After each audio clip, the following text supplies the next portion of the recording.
ahora sí. A ver, ¿me escuchan? Por favor. Sí, doctor, buenas tardes. Listo, muy bien. Entonces,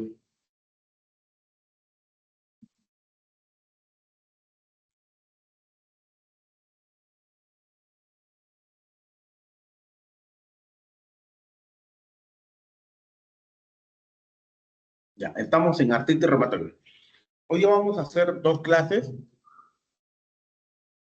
dos enfermedades poco frecuentes, pero que nosotros tenemos que saber diagnosticar, ya que la artritis reumatoide, sobre todo, es una enfermedad discapacitante, sobre todo si nosotros no sabemos tratar al paciente oportunamente. ¿Ya? Entonces, al igual que lupus eritematoso sistémico, es una enfermedad sistémica y autoinmune, como dice acá la diapositiva, ¿no? Pero, sin embargo, afecta principalmente la sinovitis, ¿no? Esa es la principal causa inflamatoria, ¿no? Pero también hay otros órganos que comprometen, ¿no? Corazón, pulmón, piel, etcétera, ¿no? Etcétera, etcétera. Por lo tanto, se requiere un diagnóstico y tratamiento adecuado desde la primera etapa, ¿no? Como les había dicho, es una enfermedad que causa discapacidad, entonces requiere un tratamiento desde las primeras etapas para que no siga avanzando, ¿no? Al igual que el lupus, esta enfermedad comúnmente afecta a las mujeres, ¿no? En esta diapositiva ven ustedes ahí la radiografía, una enfermedad que está atacando promedio de 20 años, ¿no? A la paciente, ¿no? Mujeres de 30 a 50 años con una incidencia de 1 en 150. ¿Cuáles son las características? Dolor, hinchazón, rigidez de múltiples articulaciones. La destrucción articular progresa rápidamente después del inicio, lo que resulta en una disfunción física e irreversible y una deformación de las articulaciones. ¿Cómo así? Apenas empieza o se activa la enfermedad, lamentablemente progresa rápidamente después, ¿no? Y lo peor de todo es que a veces nosotros pedimos una radiografía de mano, ¿no? Que es la articulación donde más afecta, y en un inicio no hay indicios, ¿no? O sea, las radiografías en realidad no permiten un diagnóstico temprano de la enfermedad. Dice ahí disfunción física reversible, ¿sí? ¿No? Por ejemplo, en la pantalla que ven, ¿no? La paciente ya tiene una enfermedad de 20 años más o menos y le está causando pues discapacidad, ¿no? Discapacidad física. La etiología es una enfermedad aún desconocida, la artritis reumatoide, pero lo que se postula, o la teoría más aceptada, es de un agente infeccioso que va a desencadenar la enfermedad sobre una persona que está predispuesto genéticamente, ¿no? Genéticamente predispuesto, ¿no? Esta predicción genética parece ya clara, como dice el partido, ya que existe mayor prevalencia entre familiares de primer grado, dice un 20% de concordancias en homocigotos y una elevada asociación del complejo de discompatibilidad HLA-DR4. ¿No? ¿Cómo así, doctora? Acá vemos a nivel sanguíneo, a nivel cartílago, a nivel de hueso, ¿no? ¿Cómo así? A nivel sanguíneo se produce la activación de los linfocitos CD4 y esto va a generar múltiples células proinflamatorias llamadas citocinas, ¿no? Y con la consiguiente estimulación de los macrófagos a nivel del líquido sinovial que van a producir el factor de necrosis tumoral e interleucina 1, ¿no? Y son ellos los que son responsables de perpetuar la sintomatología inflamatoria y de sintomatología sistémica, ¿no? Y posteriormente son aquellos que van a destruir el cartílago y el hueso, ¿no? Cartílago y el hueso por activación de las... Muy bien, vamos avanzando. De manera de resumen, ¿cuáles son esos agentes infecciosos? Cualquier agente, ¿no? Cualquier agente. Los factores genéticos pueden predisponer a ciertos individuos en artritis reumatoide, ¿sí es cierto? Y el complejo de discompatibilidad HLA-DR4, 7 veces mayor riesgo de látigo. Lamentablemente hay un complejo de discompatibilidad, el HLA-TRB1, es predictor de enfermedad severa y persistente, ¿no? Factores hormonales pueden incrementar la susceptibilidad y modificar el curso de la enfermedad. Por ejemplo, en el embarazo, la sintomatología mejora, ¿no? En el hábito de fumar hay un riesgo, pero no progresión de la enfermedad, ¿no? Acá vemos en la figura una paciente genéticamente, viene un factor infeccioso, altera el sistema inmune y le puede producir o desencadenar la enfermedad. En esta diapositiva lo que les quiero decir es que las enfermedades de tejido conectivo o reumatológicas, muchas de ellas tienen compromiso pulmonar, ¿no? Y sí, pues ahí está artritis reumatoide, ¿no? Junto con lupus, esclerosis sistémica, polimiositis, síndrome de Sjögren. Son enfermedades que tienen compromiso pulmonar. Entonces, en estos pacientes, nosotros tenemos que tener en cuenta estas patologías, ¿no? Muchas de ellas inclusive son causas de muerte, ¿no? La causa de muerte, ¿no? Artritis reumatoide, por ejemplo, una de las principales causas son las cardíacas, ¿no? En lupus eritematoso son nefritis lúpica, las infecciosas, las neurológicas, pero muchos de estos pacientes también cuando llegan en sus etapas finales o hospitalización, tienen su compromiso pulmonar, ¿no? Tienen su compromiso pulmonar en lo que se adquiere como una fibrosis pulmonar. La clínica, la sintomatología, características de artritis reumatoide son rigidez a predominio matutino, ¿no? Siempre se preguntar, ¿a qué hora te duele más? En la mañana, dice, ¿no? Dolor e hinchazón poliarticular. Los pacientes a menudo se quejan de rigidez desde el inicio de la enfermedad y experimentan dificultad para mover los dedos al despertar, ¿no? Te preguntan si puede ser puño, tiene dificultad. La artralgia a menudo se asocia con hinchazón y movilidad limitada, ¿no? Es probable que estos síntomas aparezcan en las articulaciones de los dedos de manos y pies, sobre todo donde inician en las articulaciones interfalángicas proximales, ¿no? En las articulaciones interfalángicas proximales, las metacarpofalángicas y las metatarsofalángicas, ¿no? ¿Cómo debuta? Como un síndrome reumatoideo. El inicio de la enfermedad es insidioso, semanas o meses. La gran mayoría va a tener un curso progresivo e irreversible. Muy pocas con remisión sin tratamiento. El curso es clínico ondulante, pero el daño estructural es progresivo e irreversible, ¿no? Y lo que le dije yo en un inicio, las radiografías pueden no detectar erosiones tempranas, ¿no?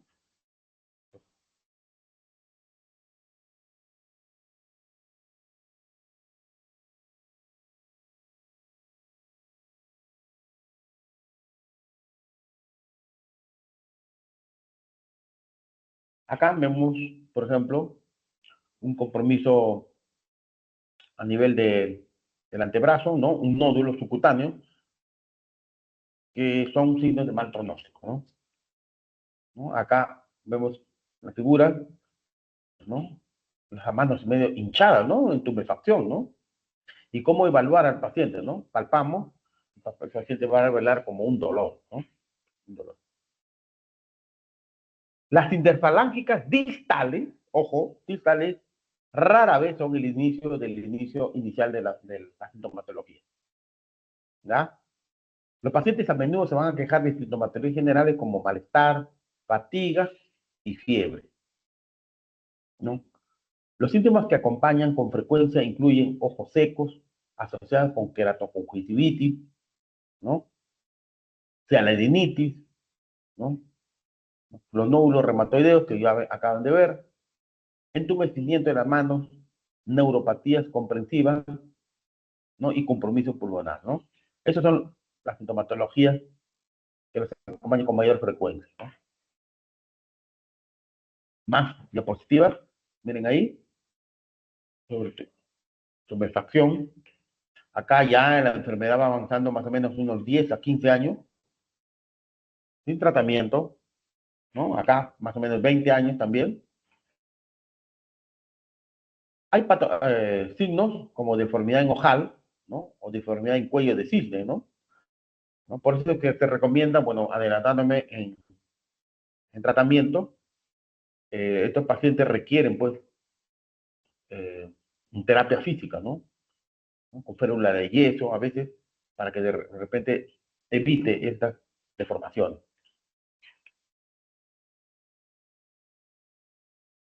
¿No? Las articulaciones afectadas se caracterizan por hallazgos inflamatorios como hinchazón, enrojecimiento y sofocos. En general, las articulaciones múltiples suelen ser bilaterales, simétricas y a menudo móviles, ¿no? ¿No? A menudo que avanza la destrucción articular se observan varios patrones, ¿no? Lo que les acaban de ver, ¿no? Deformidad ojal y deformidad en cuello de cisne, ¿no? Cuando la inflamación se tiende a los tendones, ¿no? En este caso, en la región de la muñeca, ¿no? Los pacientes desarrollan el síndrome túnel carpiano, ¿no? ¿Por qué? Debido a la hinchazón del dedo en gatillo o la muñeca. Entonces, vamos avanzando con algunas pruebas diagnósticas, ¿no? Siempre, pues, paciente con artritis reumatoide, doctor, ¿qué le pido? Factor reumatoideo, ¿no? Y sí, pues, factor reumatoideo, aproximadamente el 80% están positivos, ¿no? Por factor reumatoideo. Pero, sin embargo, tienen una baja especificidad, ¿no? Porque inclusive, como dice la diapositiva, pacientes que son sanos o pacientes con una enfermedad hepática dan positivos a factor reumatoideo. Entonces viene otro examen que se llama los famosos anticuerpos contra espectros citrulinados en aquellos pacientes que tienen o tienen una mayor especificidad. Inclusive estos pacientes con artritis reumatoide desarrollan este anticuerpo antes de la aparición de los síntomas, ¿no? Y lo lamentable es que estos anticuerpos citrulinados y los factores reumatoideos, si lo encontramos en títulos elevados, la enfermedad suele ser muy agresiva, ¿no? Son muy agresivas, ¿no? Y produce una destrucción articular rápida, ¿no? Otros exámenes pueden ser el BCG, PCR, ¿no? Ambos elevados en asociación con la actividad de la enfermedad, ¿no? Siempre cuando en reumatología hay unos pacientes que tienen diagnóstico, BCG y PCR se pide para ver si hay actividad de la enfermedad. También podemos ver en el hemograma leucocitosis, ¿no? Anemia hipocrómica normocítica. Acá en este cuadrito vemos aquí compromisos extraarticulares, ¿no? Tenemos, por ejemplo, a nivel cardiovascular, pericarditis, derrame pericárdico, valvulopatía, dermatologías como vasculitis, linfedema, ¿no?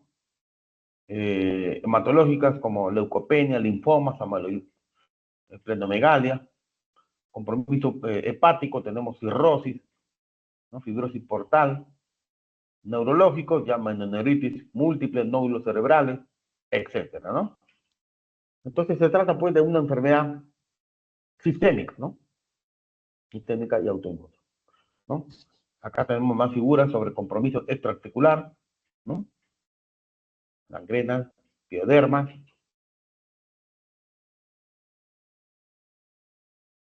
a nivel de las antebrazos, a nivel ocular. Una buena historia, un buen examen físico, más la ayuda de los exámenes auxiliares, podemos nosotros llegar a un diagnóstico oportuno, ¿no? Sí, vamos a ver. No existe una prueba específica aún para artritis reumatoide, ¿no? Pero, sin embargo, los que nos pueden ayudar, como les dije en la diapositiva anterior, son factores reumatoideos, ¿no? ¿No? Generalmente el anticuerpo detectado es el IgM, ¿no? Y en pacientes que tienen artritis reumatoide están presentes hasta un 80%, ¿no? Hasta un 75, 80%, ¿no? Sin embargo, la positividad no establece el diagnóstico reumatoide, ¿no? ¿Por qué? Porque también nosotros podemos encontrar en pacientes sanos o pacientes con alguna patología hepática, ¿no? Patología hepática. Otros anticuerpos, ¿no? Valga la redundancia, los anticuerpos citrulinados, ¿no? Ellos tienen una especificidad y sensibilidad mayor, ¿no? ¿No? Inclusive suelen más ser útiles en el diagnóstico precoz cuando quizás el paciente no reúne aún criterios clínicos, ¿no? Criterios diagnósticos, ¿no? Yo tuve una paciente varón, ¿no? De 18, 20 años más o menos, tuvo estos anticuerpos positivos, ¿no? No, el antecedente, mamá con artritis reumatoide, ¿no? Mamá con artritis reumatoide. En cuanto al ANA, en el 15-40% se encuentra ANA en títulos bajos, ¿no? Con patrón homogéneo. No se encuentran los anti-ADN, ¿no? Que son propios del lupus, ¿no? ¿No? Y el complemento sérico suele estar normal, que está en lupus se encuentra bajo, ¿no? Miren ahí, ¿no? El factor reumatoideo con la IgM, sensibilidad, especificidad, y si nosotros combinamos con anticuerpos sucinados, podemos llegar a un mejor diagnóstico, ¿no? Vamos a ver.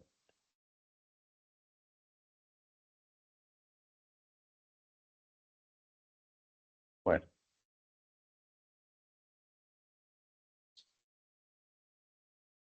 Sí, en artritis reumatoide con mayor frecuencia existe anerma neumocítica, neumocrómica, y lamentablemente se relaciona con actividad de la enfermedad. BCG y PCR y otros reactantes de la fase aguda, como la ceruplasmina, suelen estar elevados en artritis reumatoide y se correlacionan con la actividad de la enfermedad, ¿no?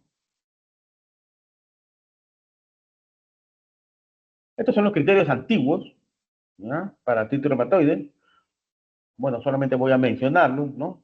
Antes mencionaban acá rigidez matutina, el compromiso articular de 3 o más grupos articulares, el compromiso de la articulación de manos, si se trata que la artritis sea simétrica, ¿no? O en ambos lados del cuerpo, ¿no? La presencia de nódulos reumatoideos, la presencia del factor reumatoideo en suero y alteraciones radiológicas, ¿no? Dense cuenta que en estos criterios no está aún los anticuerpos citrulinados, no están aún el BCG-PCR, ¿no? Entonces acá viene Euler 2010, ¿no? ¿No? Acá está la afectación articular, la serología y duración. Atención, ¿no? Justo me estaba olvidando de comentarles, ¿no? Hay artritis reumatoide cero positivas y hay artritis reumatoide cero negativas, ¿no? Las cero positivas son aquellas que han dado positivas a factor reumatoideo o anticuerpos citrulinados, ¿no? ¿No? Y las cero negativas, ¿no? Son aquellas que no le han dado negativas a estos exámenes.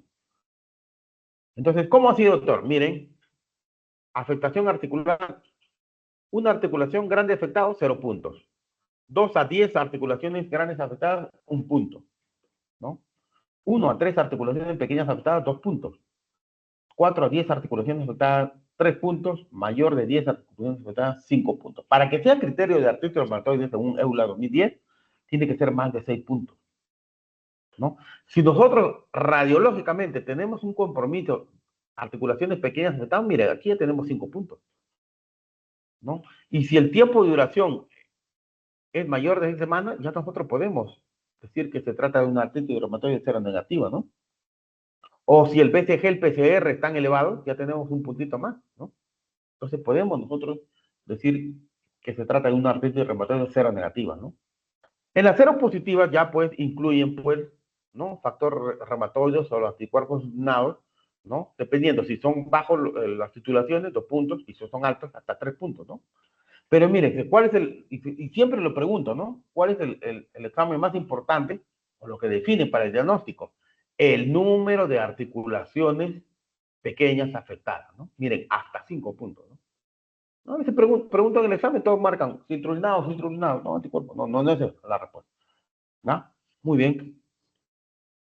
Hay hallazgos radiológicos, ¿no? Hay aumento de volumen de partes blandas, osteoporosis, ¿no? Presencia de osteoporosis pararticular, erosiones articulares, pérdida de lineamientos, destrucción articular ya en fases más avanzadas, ¿no? Ahí están, erosiones, ¿no? Desviación del dedo de pie, ¿no?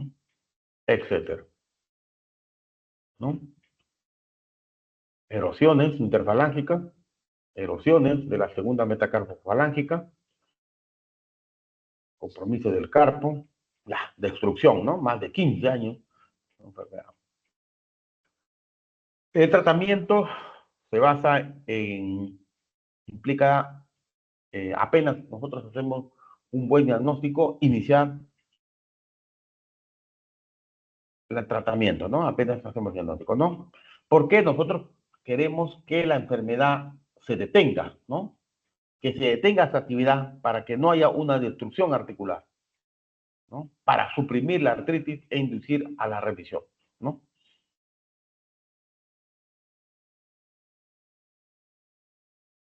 ¿No? En un inicio también por ahí mencioné fisioterapia y rehabilitación.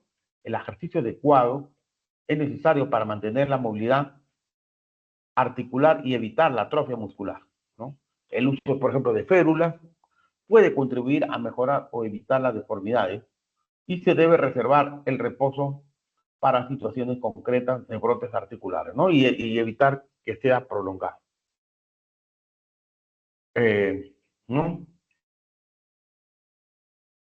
Hay dos cosas acá, ¿no? Uno, el tratamiento para sintomático para el dolor y el otro gran grupo de tratamientos, estamos hablando farmacológico, los famosos FAME, ¿no? FAME, FARME, ¿no? Son fármacos moduladores o modificadores de la enfermedad, ¿no? Sintomático por el dolor nosotros podemos dar cualquier analgésico, ¿no? O antiinflamatorio, ¿no?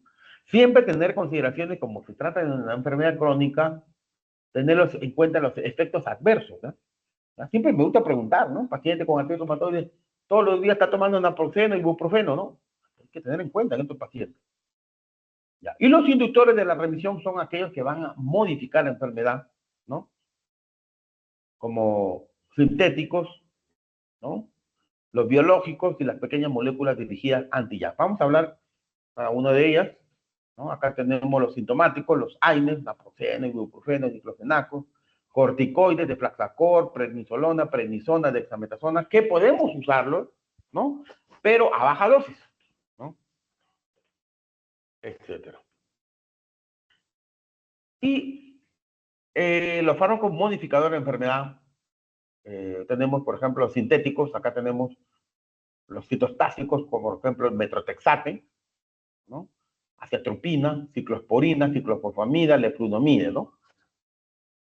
El otro gran grupo es de penicillamina, sulfasalacina y también los antimaláricos. Podemos usarlos en monoterapia, ¿no? El fármaco ideal acá sigue siendo metrotexate, ¿no? O combinado, ¿no? Metrotexate con leflunomide, metrotexate con hidroxocloroquina, metrotexate con ciclosporina, dependiendo la morfología. Si el paciente no mejora con estos tratamientos, los fármacos sintéticos, clásicos, sintéticos, nosotros podemos pasar a otro gran grupo, ¿no? Las terapias, los agentes biológicos, ¿no? Etanercept, por ejemplo, infliximab, ¿no? Son fármacos que por lo general son caros, ¿no? Son caros estos fármacos. ¿Ah? Y también tenemos también los antirreceptores como tocilizumab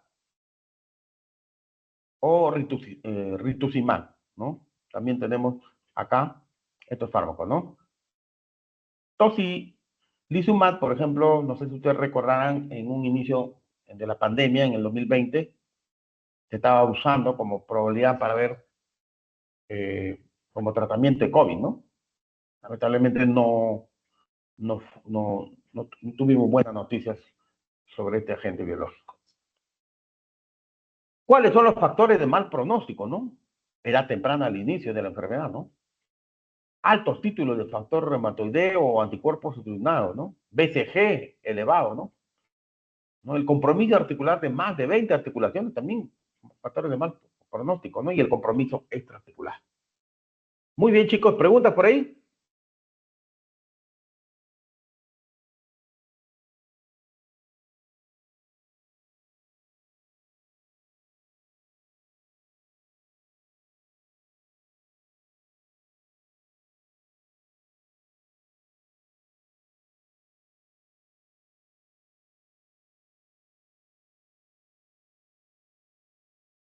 Si no hay preguntas, iniciamos el segundo tema.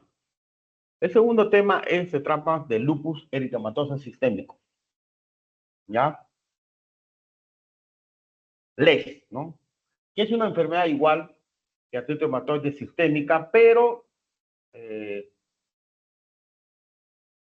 muy autoinmune, ¿no? Autoinmune. Diría igual que artritis reumatoide. Las dos son sistémicas y autoinmunes. Pero este es autoinmune por excelencia, ¿no? Vamos a ver por qué, ¿no? Es una enfermedad crónica, inflamatoria y sistémica. Su etiología también es desconocida. ¿Por qué? Acá, como dice, ¿no? ¿Por qué? Por excelencia, ¿no? Se dice que hay una producción exagerada de autoanticuerpos y que pueden dañar prácticamente cualquier órgano o sistema, ¿no? Esa es la característica, ¿no? O de diferencia de artritis reumatoide, ¿no? El curso y pronósticos son extremadamente variables según los casos, ¿no? Es propia de las mujeres, igual que artritis reumatoide, pero pueden aparecer en casos de hombres, ancianos, niños, ¿no? Esta enfermedad tiene una distribución mundial y existe predisposición en todas las razas, ¿no? Aunque es más frecuente y más agresiva en la red etnia afroamericana. Pero existen otros grupos étnicos como los hispanos, asiáticos, que son también más susceptibles a la enfermedad. En la etiología, los agentes etiológicos aún se desconocen, ¿no? Pero hay algunos factores asociados, como por ejemplo los genéticos, ¿no? Hay un compromiso de estos complejos de compatibilidad, ¿no? HLA, DR2, DR3, hay un déficit de congénito de complemento, ¿no? Sobre todo C2, C4, C1Q, ¿no? Los factores externos, por ejemplo, radiación ultravioleta, ¿no? Claramente implicada, y ciertos medicamentos, como por ejemplo, lupus inducido por fármacos, ¿no? Los factores hormonales existen mayor prevalencia en el sexo femenino y mayor incidencia en varones con el síndrome Klinefelter, ¿no? Y una posible exacerbación de los síntomas en el puerperio o tras la mutación de estrógenos exógenos, ¿no? Los factores inmunológicos, en todos los pacientes con lupus existe un trastorno de regulación de la inmunidad, en todos, ¿no? En términos globales, produciría una disminución por parte de la supresión de los linfocitos supresores, de tal forma que los linfocitos B generarían una cantidad desmesurada, ¿no? De autoanticuerpos, ¿no? De autoanticuerpos. A ver, esperen. Acerca de las manifestaciones clínicas, el lupus es una enfermedad multisistémica y que puede afectar prácticamente a todos los órganos y tejidos del organismo, ¿no? Los síntomas constitucionales, por ejemplo, astenia, anorexia, pérdida de peso, son frecuentes. Su presencia, ojo, sugiere actividad de la enfermedad. La fiebre, aunque suele estar presente al inicio durante el curso de la enfermedad, siempre debe estar alerta por la posibilidad de una infección concomitante. ¿Cómo así? No, usted tiene que diferenciar en estos pacientes si la fiebre se trata por actividad de lupus o se trata por un cuadro de infección, ¿no? Porque recordemos que el lupus es una enfermedad que causa, es un paciente inmunodeprimido, entonces son susceptibles a tener ellos un cuadro infeccioso, ¿no? Y si nosotros queremos ver si se trata por actividad, tenemos que desfocalizar al paciente. ¿Cómo así, doctor? Pedimos exámenes para descartar algún cuadro infeccioso, ¿no? Exámenes de heces, exámenes de infección urinaria, urocultivo, hemocultivo, ¿no? Y podemos pedir nosotros, si se trata de, en un paciente lógicamente diagnosticado de lupus, qué exámenes para actividad, ¿no? Que vamos a verlo más adelante, ¿no? Cuando pidamos autoanticuerpos, ¿no? Disminución de complemento, etc. ¿No? Manifestaciones cutáneas, acá tenemos, ¿no? Muy diversas, se clasifican en específicas e inespecíficas, ¿no? En específicas, que es lo más frecuente, rash malar, ¿no? O en alas de mariposa, ¿no? Caracterizada por lesiones eritematosa, ¿no? tienden a respetar los surcos nasogenianos. También pueden presentarse lesiones eritematosas escamosas que pueden dejar un área hipopigmentada en áreas expuestas, pero también fotoprotegidas, ¿no? Miren acá, lesiones inespecíficas, ¿no? Aftas orales, como vimos en la primera diapositiva, nódulos subcutáneos, alopecias son frecuentes, ¿no? Son frecuentes. El compromiso articular, que es muy parecido a artritis reumatoide, ¿no? Se presentan al inicio de la enfermedad en un 90% de los pacientes, ¿no? Pueden ser solamente artralgias, ¿no? O oligo o poliartritis de grandes o pequeñas articulaciones, y que muy raras veces ocasionan erosiones articulares, ¿no? ¿Cuál es la enfermedad que produce erosiones articulares? Artritis reumatoide. Entonces, hay una diferencia, ¿no? ¿Cómo diferenciar el dolor articular entre artritis reumatoide y lupus, ¿no? En lupus ahí están, ¿no? No, o muy raras veces ocasionan erosiones. Y cuando lo tiene, pues se llama el síndrome de lupus, ¿no? Una enfermedad que el paciente tiene tanto artritis reumatoide como lupus eritematoso, ¿no? Si es característica la desviación cubital reductible de articulaciones metacarpofalángicas llamada artropatía de Yacoub, ¿no? Artropatía de Yacoub, ¿no?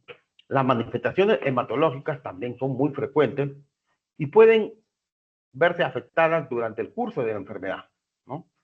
La leucopenia, más concretamente la linfopenia, pueden asociarse a la actividad de la enfermedad, ¿no? Y hay que tener en cuenta también que hay ciertos fármacos que pueden producirla, ¿no? La anemia es del proceso crónico, ¿no? Y la más frecuente es la característica de una anemia hemolítica, ¿no? Mediada por anticuerpos IgG, ¿no? Y en la cual van a dar un test de Kuhn positivo, ¿no? También podemos encontrar a nivel hematológico elevación de la bilirrubina indirecta, ¿no? LDH también aumentado, ¿no? Y la otra serie, las plaquetas disminuidas, ¿no? Pueden aparecer de forma aislada o también asociadas a otras enfermedades, ¿no? Por ejemplo, el síndrome de Evans, ¿no? Paciente con ictericia y con plaquetas disminuidas, ¿no? ¿Cómo hacía ictericia, no? La anemia hemolítica, ¿no? Por eso hemólisis, ¿no? Destrucción de glóbulos rojos y en la cual va a producir el síndrome de Evans, ¿no? ¿No? Un aumento de bilirrubina por esta hemólisis. También hay que ver acá en estos pacientes, ¿no? El síndrome llamado el síndrome antifosfolipídico, ¿no? En pacientes mujeres que tienen abortos a repetición, ¿no? Hay que tener en cuenta que ellos, si nosotros pedimos examen, un alargamiento del tiempo parcial de portomina, ¿no? De tromboplastina, perdón, ¿no? De TPA alargada, ¿no?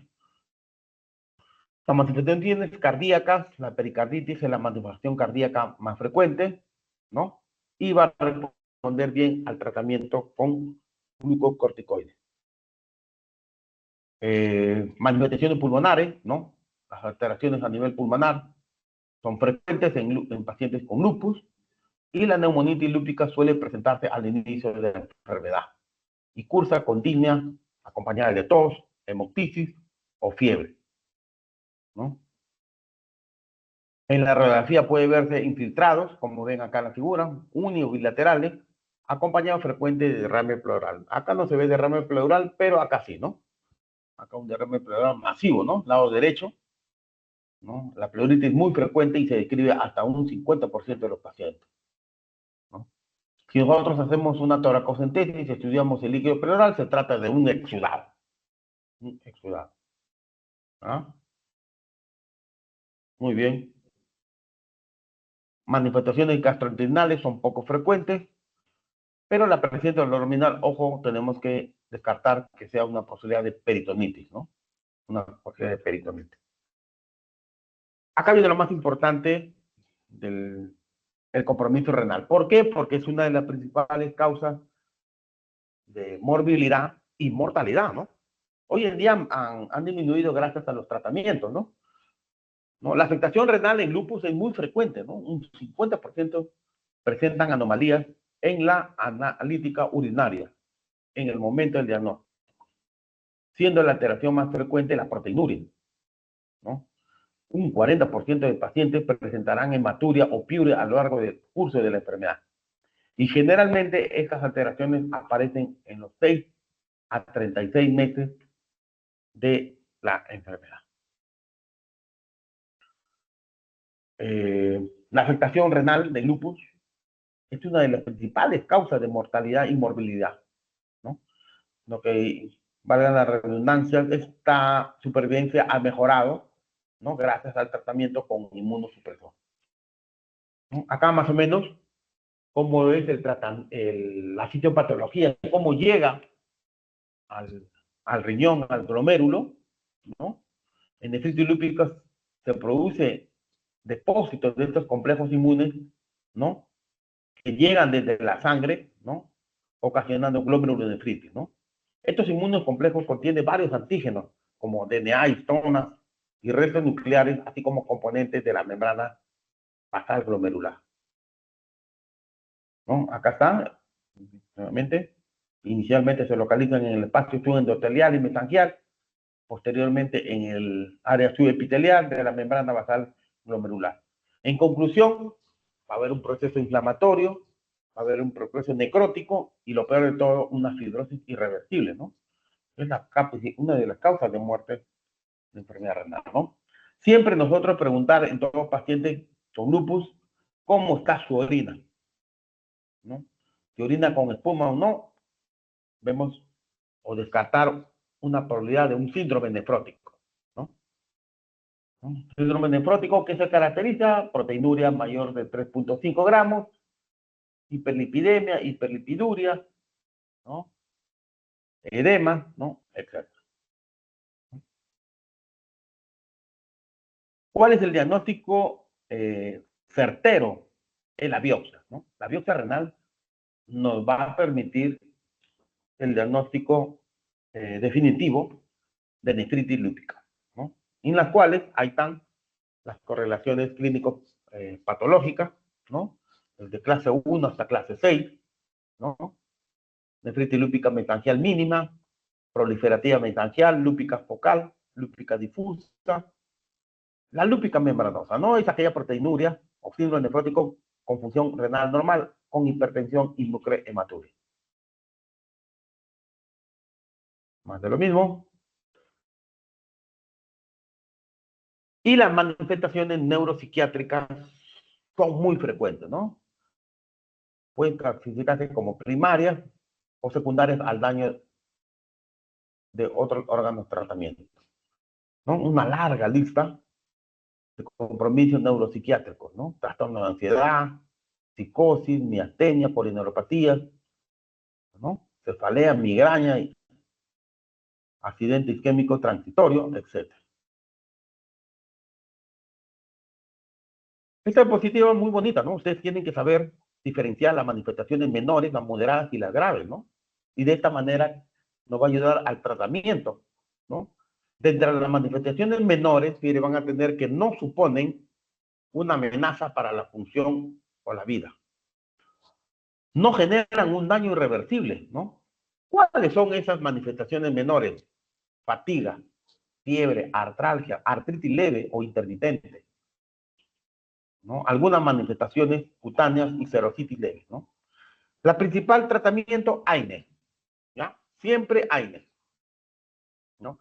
Pero también podemos asociarlo a un antimalárico, ¿no? Como hidroxicloroquina, o también a glucocorticoides, ¿no? Como por ejemplo prednisona a base 2, ¿no? Pero acá los ideales son AINE. ¿No? Manifestaciones moderadas no son una amenaza para la vida, pero sí generan una limitación funcional. Por ejemplo, una artritis ya persistente, lesiones cutáneas graves o extensas, trombocitopenia leve y serositis moderada, ¿no?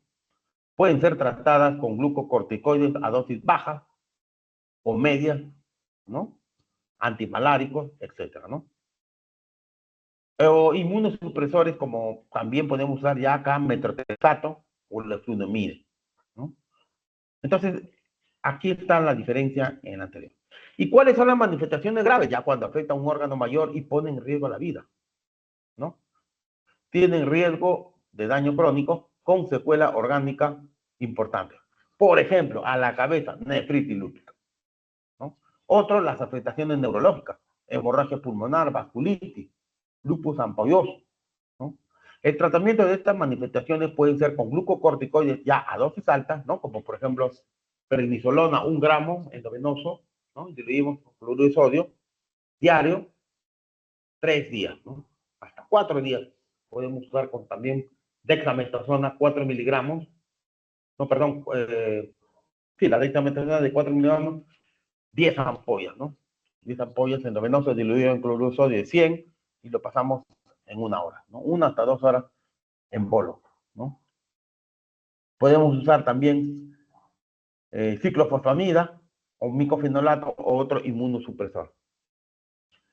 Lo que más preguntan en los exámenes de pregrado, posgrado, ¿no? El examen de residencia, los autoanticuerpos, ¿no? La alteración más frecuente de carácter del lupus es la presencia de autoanticuerpos, ¿no? Sobre todo ANA, ¿no? ANA, ahí están un 98%, ¿no? Pero también tenemos que ver algunos específicos, ¿no? Porque ANA también está presente en otras enfermedades autoinmunes, ¿no? Entonces vamos a ver acá, a ver. En la fase de actividad de enfermedad también podemos encontrar la elevación del BCG, ¿no? Y la exacerbación de la anemia y títulos elevados de anti-ADN de doble cadena, DS, ¿no? Y el consumo del complemento que vamos a encontrar niveles bajos de C3, C4, ¿no? CH50, 50. Justo en esta pregunta estaban cuando en la primera diapositiva veíamos la diferenciación de fiebre, si se trata de una causa infecciosa o por actividad, ¿no? Aquí está la respuesta, ¿no? Nosotros vamos a encontrar, como dice, en fase de actividad, vamos a encontrar ADN de doble cadena elevado, BCG y hipocomplementemia, ¿no? Disminución del complemento. El factor reumatoide también está presente, pero aparece en 25% de los casos, ¿no? Las crioglobulinas en el 20%, ¿no? Etcétera. Miren, este cuadrito está más bonito, ¿no? Acá está el lupus eritematoso sistémico. Miren, ANA, ¿no? Presenta el 90-95%. Pero lo malo de ANA está presente también en cualquier otra enfermedad, ¿no? Entonces no nos ayuda a hacer un examen de alta especificidad, ¿no? Cosa que sí es con el anti-DNA de doble cadena, ¿no? Un 65-75%. Pero si nosotros pedimos el anti-SMID, es mucho más específico, ¿no? Miren acá, ¿no? Pero solamente una sensibilidad de 20%, ¿no? El anti-RO y anti-LAT podemos encontrarlo para síndrome de Sjögren, ¿no? Sjögren, ¿no? Acá está. Sjögren. Bueno, es otro tema, ¿no? Los anticuerpos anticlorales específicos. Pregunta de examen, ¿cuál es el más específico? Anti-SMID, ¿no? El anti-SMID, ¿no? Otro, el anti-DNA de doble cadena de eso, ¿no? Acá en esta diapositiva vamos a ver la larga lista, ¿no? de compromisos, ¿no? Para lupus eritematoso sistémico, ¿no? Para su identificación con lupus eritematoso sistémico en estudios clínicos, el paciente debe reunir al menos 4 de los criterios simultáneamente o seriadamente, ¿no? Durante el intervalo de esos 4, ¿no? Rash malar, rash discoide, fotosensibilidad, úlceras orales, artritis, serositis, nefropatía, afectación neurológica, afectación hematológica, ¿no? Trastorno inmunitario, ¿no? Anticuerpos antinucleares, ¿no?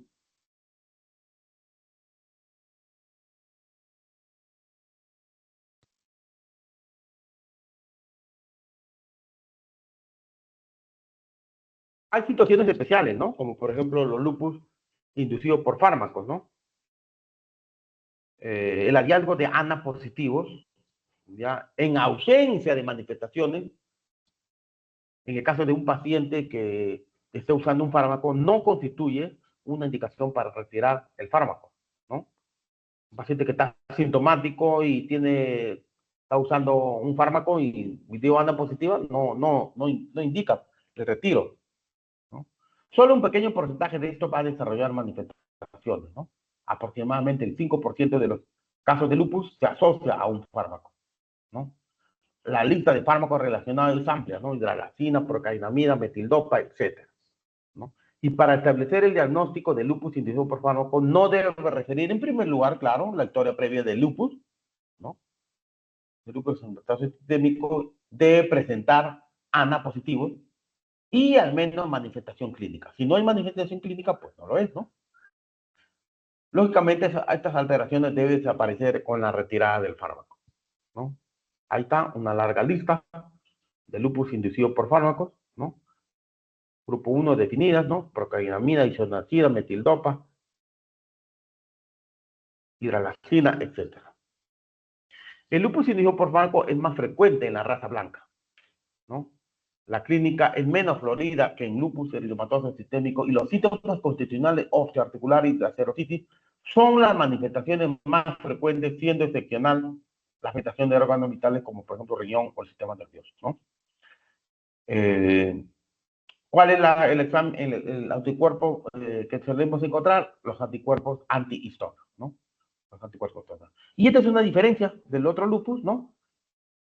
O el clásico, ¿no? Los autoanticuerpos anti-A de doble cadena y anti-SNP están ausentes, ¿no? Lupus y embarazo, ¿no? La fertilidad es normal en pacientes con lupus. Sin embargo, los abortos espontáneos, la prematuridad y muertes fetales alcanzan el 30-40%, especialmente en las portadoras de los anticuerpos antifosfolipídicos o las pacientes con nefritis activa durante la gestación, ¿no? Aunque no está demostrado que el embarazo suponga un empeoramiento para el curso clínico de lupus, se aconseja que este se produzca cuando la enfermedad esté inactiva, ¿no? En este sentido, se recomienda como método anticonceptivo las medidas físicas evitando los dispositivos intrauterinos, ¿no? Como también los anticonceptivos orales. Acerca del lupus cutáneo agudo, ¿no? La mitad de estos pacientes con lupus cutáneo agudo desarrollan manifestaciones clínicas como artralgia, artritis, atenia, y aunque es poco habitual que se asocien a manifestaciones neurológicas o renales, pueden también presentar leucopenia y los ANA solamente aparecen un 80% de los pacientes, ¿no? Se asocia al anticuerpo anti-RO, anti-LAC y los halotipos de B y DR4. La evolución y pronóstico, el curso clínico sí es variable, ¿no? Hay formas muy poco agresivas que hasta las muy agresivas, ¿no? Que llevan inclusive a la muerte, ¿no? ¿No? Sí, valga otra vez recalcar, signo de mal pronóstico es cuando hay un compromiso renal, ¿no? La creatinina va aumentando, ¿no? O presencia de hipertensión o síndrome nefrótico, paciente con lupus de mal pronóstico, ¿no? Otros síndromes extrarrenales que indican mal pronóstico son la anemia, hipoalbuminemia o el consumo de complementos en el momento del diagnóstico. Pregunta de exámenes: ¿cuáles son las principales causas de muerte de lupus? ¿No? Infecciones, nefritis lúpica y la afectación del sistema nervioso central, ¿no? Sistema nervioso central. En esta diapositiva, ¿no? Otra vez recalco yo el diagnóstico diferencial de fiebre, ¿no? Cuando un paciente con lupus tiene fiebre, nosotros tenemos que diferenciar si se trata por actividad de la enfermedad o se trata por una infección, ya que el paciente es inmunodeprimido, ¿no? Es necesario, dice acá, primero descartar infección, ¿no? siempre primero desfocalizar al paciente, ¿no? Un urocultivo, hemocultivo, ver el hemograma, ¿no? Y efectos tóxicos del medicamento respectivamente, antes de distribuir la manifestación o actividad de la enfermedad, ¿no? Para determinar si la fiebre está asociada a lupus eritematoso, se recomienda tomar en consideración que la fiebre por actividad suele cursar con niveles bajos de complemento, ¿no? Para determinar si la fiebre está asociada con actividad, ¿no? Los complementos están hasta abajo. La elevación del anti-DNA de doble cadena y la discriminación discreta del PCR, ¿no? Miren ahí, calidad de evidencia moderada, recomendación fuerte. Entonces, en pacientes sin datos iniciales de proceso infeccioso, ya nosotros podemos aquí usar uso de corticoides en dosis medias altas, ¿no? De 20 a 40 miligramos al día, con respuesta de 1 a 5 días, ¿no? Y si en 72 horas no hay respuesta, considerar una etiología diferente, ¿no? Una calidad de evidencia moderada, recomendación fuerte, ¿no? Muy bien. El tratamiento debe ser individualizado, ya vimos, ¿no? Hay manifestaciones leves, hay manifestaciones graves, moderadas, ¿no? Al tratarse de una enfermedad crónica, y se van a requerir, por lo general, corticoides de uso prolongado, ¿no? Hay que tener en cuenta siempre cuáles son los efectos de estos fármacos, ¿no? Siempre se buscar la dosis mínima de la enfermedad que permita controlar los síntomas para minimizar los efectos secundarios, ¿no? Aquí está, ¿no? Consideraciones sobre el uso de glucocorticoides en el esquema de inducción a remisión y mantenimiento, ¿no? Por ejemplo, acá la dosis inicial de glucocorticoides, ¿no? Por ejemplo, vamos a usar siempre prednisona, depende de la actividad del lupus, ¿no? Si la actividad es baja, si es moderada o si es grave. Si es baja, podemos usar AINE simplemente, o en este caso, si estamos hablando, perdón, de glucocorticoides, prednisona 7.5 miligramos al día. Si la actividad es moderada, podemos usar de 7.5 a 30 miligramos al día. Y si la actividad es grave, ya podemos usar dosis más altas, ¿no? De 30 a 100, ¿no? O en bolos con dosis de 250 miligramos al día, ¿no? Habitualmente intravenoso de 1. No, por ejemplo, acá usamos pulsos de metilprednisolona, o si no, dexametasona, ¿no? De 1 hasta 5 días como dice la positiva. Mantenimiento, ¿no? Una vez que se logre la reducción de la actividad, iniciar el esquema de disminución, ¿no? Habitualmente se inicia después de 6 semanas de uso de las dosis altas, ¿no? De las dosis altas. Como si disminuimos un 10 a un 20% cada 7 a 15 días, ¿no? 7 a 15 días hasta llegar al 30 miligramos al día y posteriormente disminuimos un 10% cada 15 días hasta la suspensión o dosis de mantenimiento menor que es de 7.5, ¿no? Iniciar habitualmente.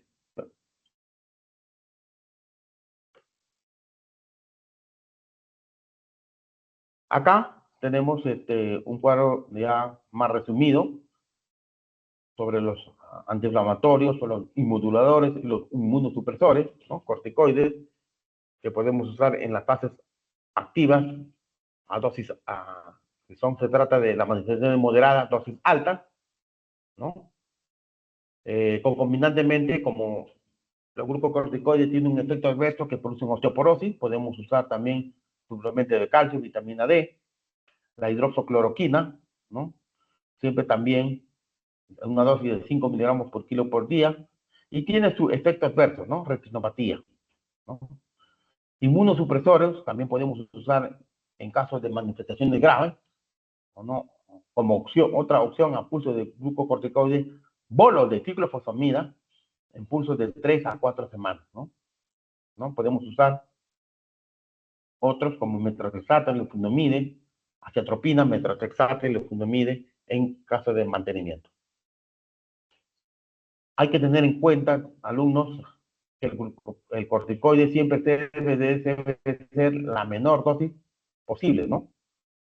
Dosis no segura que muchos pacientes toman 20 miligramos, hay un peligro. ¿Por qué? ¿Cuáles son los efectos adversos? Cushing, osteoporosis, catarata, micosis, riesgo de infección, hipertensión, hiperglicemia, hemorragias gastrointestinales, un montón tienen estos efectos adversos el uso de glucocorticoides de manera crónica, ¿no? Hidroxicloroquina reduce el riesgo de caída, la dosis establecida por kilogramo de peso es 5 miligramos por kilo por día, ¿no? Inmunomoduladores son de uso dosis variable y el metrotexate sí se usa semanalmente, ¿no? Muy bien, alumnos. ¿Preguntas algunas? A ver.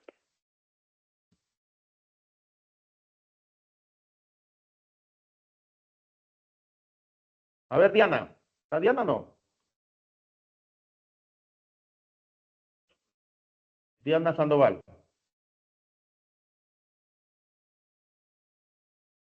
A ver, ¿qué dice Lisette? Lisette Pomar. ¿No hay? Bueno. Los dejo, chicos. ¿Ya? Muy bien. Las diapositivas lo presentaré o los mandaré a su delegado. ¿Ya? Listo. Nos vemos.